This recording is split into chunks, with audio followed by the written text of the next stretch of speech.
NSG national security guard की team जो है वो धमाके वाली जगह पहुंच चुकी है।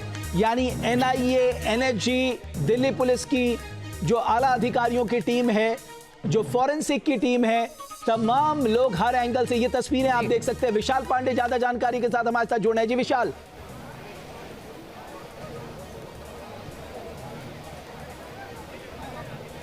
बिल्कुल, देखिए तस्वीरें सीधे दिखाते हैं। मैं चाहूंगा तस्वीरें दिखाइए। एनएसजी के जो जवान हैं वो लगातार आपको ऑन ग्राउंड नजर आएंगे और हर एक तरीके से जो है वो एनएसजी की टीम जो है वो इस पूरे इलाके की, खासकर उस जो जहां पर ब्लास्ट हुआ है स्पॉट की जो है वो मुहैया करते हुए नजर आ रही है। आपको बताएं गृह मंत्री थोड़ी देर में यहाँ पहुंचने वाले हैं, लेकिन उसके ठीक पहले एनएसजी की टीमें पहुंच चुकी है अपने तमाम उपकरणों को लेकर। और अब इस पूरे, देखिए इस तरफ की भी अगर मैं तस्वीरें दिखाऊं, ये देखिए एक्सक्लूसिव तस्वीरें मैं आपको दिखा रहा हूँ। एनएसजी की टीमें आपको जो है यहाँ से जाते हुए नजर आएंगी और ये बैरिकेड है और बैरिकेड से मुश्किल से 50 मीटर अंदर जो है वो ट्रैफिक सिग्नल के पास ब्लास्ट हुआ है और वहीं पर एनएसजी की टीमें जो है जाकर जांच पड़ताल करते हुए नजर आ रही है। एनएसजी के कई कमांडो जो हैं वो इस वक्त स्पॉट पर आपको नजर आएंगे और थोड़ी ही देर में गृह मंत्री अमित शाह यहां पहुंचेंगे, लेकिन उसके ठीक पहले एनएसजी अपने तरीके से जांच पड़ताल करते हुए यहां पर नजर आ रही है। इसके साथ साथ दिल्ली पूरी दिल्ली इस वक्त अलर्ट पर है। दिल्ली पुलिस स्पेशल सेल लगातार अलग अलग इलाकों में रेड करते हुए नजर आ रही है।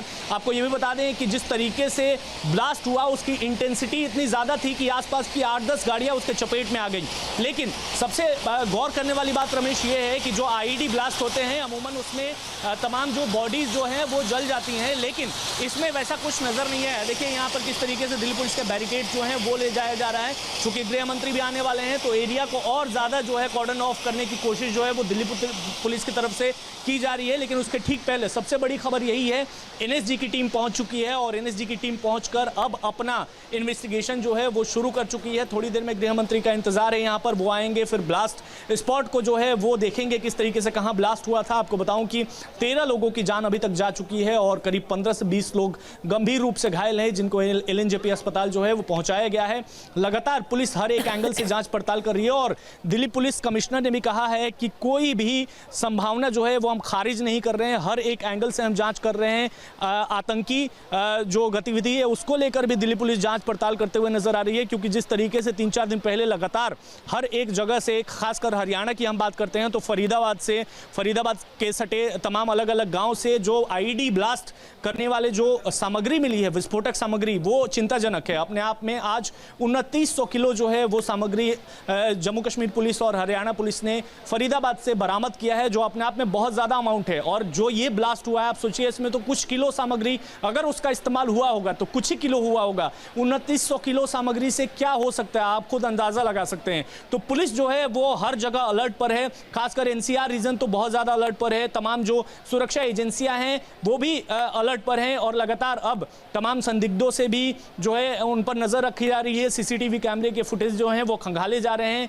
लगातार जो है स्पॉट को हर तरीके से जांच पड़ताल रमेश की जा रही है। और जो जिस गाड़ी i20 गाड़ी में ब्लास्ट हुआ है, सूत्रों की माने तो गाड़ी के पिछले हिस्से में ब्लास्ट हुआ था। यहां पर देखिए, और आपको दिखाऊं कि चूंकि गृह मंत्री आने वाले हैं तो उनकी सिक्योरिटी पहले ही आ चुकी है और अब यहां पर गृह मंत्री के आने के पहले सुरक्षा के इंतजाम जो है उनकी सिक्योरिटी यहां पर देखेगी। उसके बाद गृह मंत्री कुछ ही मिनटों में यहां पर पहुंचेंगे। वो तस्वीरें भी हम आपको लाइव दिखाएंगे न्यूज नेशन के कैमरे पर। लेकिन उसके ठीक पहले एनएसजी के जो कमांडोज हैं वो यहां पहुंच चुके हैं और पूरे इलाके की जांच पड़ताल जो है, देखिए किस तरीके से यहां पर जो पुलिस के आला अधिकारी जो है वो यूपी एटीएस भी आपको यहां पर नजर आएगी। उत्तर प्रदेश एटीएस, बड़ी खबर यह है कि यूपी एटीएस के भी जो अधिकारी है वो इस वक्त मौके पर मौजूद है। यह बहुत बड़ी खबर है क्योंकि सटा हुआ है, दिल्ली से सटा हुआ है उत्तर प्रदेश नोएडा, और इस वजह से भी यूपी एटीएस भी अलर्ट पर है और यूपी एटीएस भी आकर यहां पर जांच पड़ताल करते हुए नजर आ रही है। क्योंकि हमने अभी देखा कई जो अधिकारी हैं उन्होंने यूपी एटीएस का जैकेट पहना हुआ है, यूपी एटीएस के अधिकारी हैं। तो आप सोच लीजिए, Delhi police special cell, NIA, NSG, UP ATS, इसके साथ साथ माना यह जा रहा है कि आसपास के जो रीजन की पुलिस है वो भी यहां पर, देखिए ये जो 3 आपको जवान नजर आ रहे हैं, ये तीनों के तीनों यूपी उत्तर प्रदेश एटीएस के हैं और यहां पर आपको नजर आ रहे हैं। ये भी स्पॉट का मुहैया करते हुए आपको नजर आ रहे हैं। पीछे मैं चाहूंगा जूम करके दिखाइए किस तरीके से कोई भी बताने को तैयार नहीं दिखता है। ये किस तरह का स्क्वाड है, Uttar Pradesh anti terror squad. बिल्कुल, लगातार हमारे सहयोगी ग्राउंड जीरो से पूरी जानकारी हम तक पहुंचा रहे हैं। मधुरेंद्र जी के पास चलेंगे क्योंकि तमाम टीम्स वहां पर पहुंच रही है, गृह मंत्री का काफिला वहां पर पहुंचने वाला है कुछ ही समय में। तमाम सिक्योरिटी चेक्स वहां पर किए जा रहे हैं। लेकिन अगर पूरे दिन के जो घटनाक्रम रहे, फिर चाहे वो फरीदाबाद की बात कर लें, फिर चाहे वो जम्मू में जिस तरीके से बरामदगी की गई, चाहे आतंकियों की गिरफ्तारी की बात कर लें, तो क्या हड़बड़ाहट में उठाया गया कदम भी और तमाम लिंक्स, क्या अगर इन डॉट्स को कनेक्ट किया जाए मधुरेंद्र जी, क्या ये संभावनाएं हैं कि हड़बड़ाहट में उठाया गया ये कदम है, ये जो ब्लास्ट किया गया है?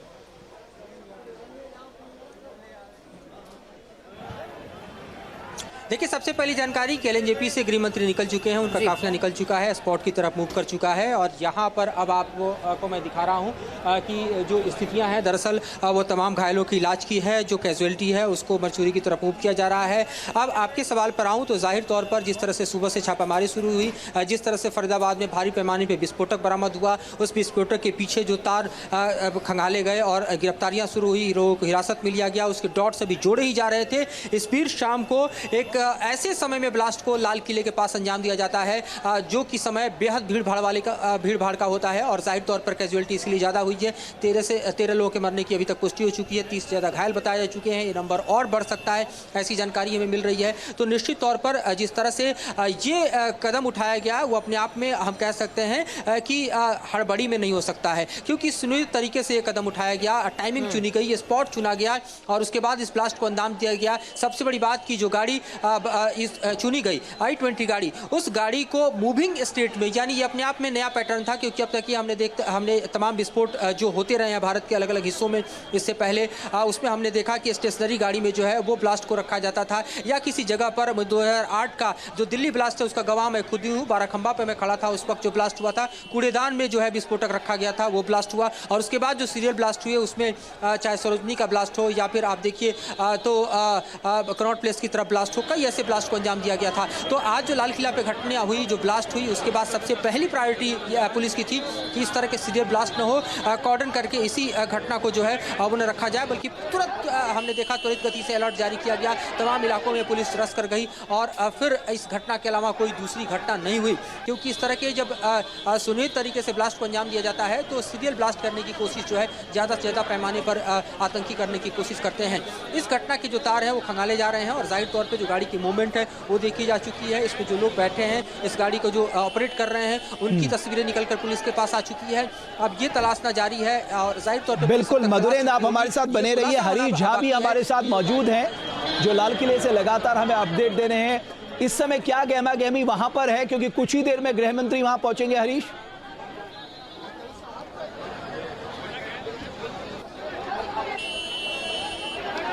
जी देखिए, बिल्कुल गृह मंत्री अमित शाह आपसे कुछ ही देर में पहुंच जाएंगे। उससे पहले एनएसजी की टीम यहां पर पहुंच चुकी है, सीआरपीएफ की टीम जो है वो भी पहुंची है। जहां भक्ति है हर शब्द में, कथाओं में छुपे हैं दिव्य रहस्य और ज्योतिष देता है जीवन को दिशा। धर्म से जुड़ी हर बातों को जानने के लिए हमारे चैनल स्तुति को सब्सक्राइब करें।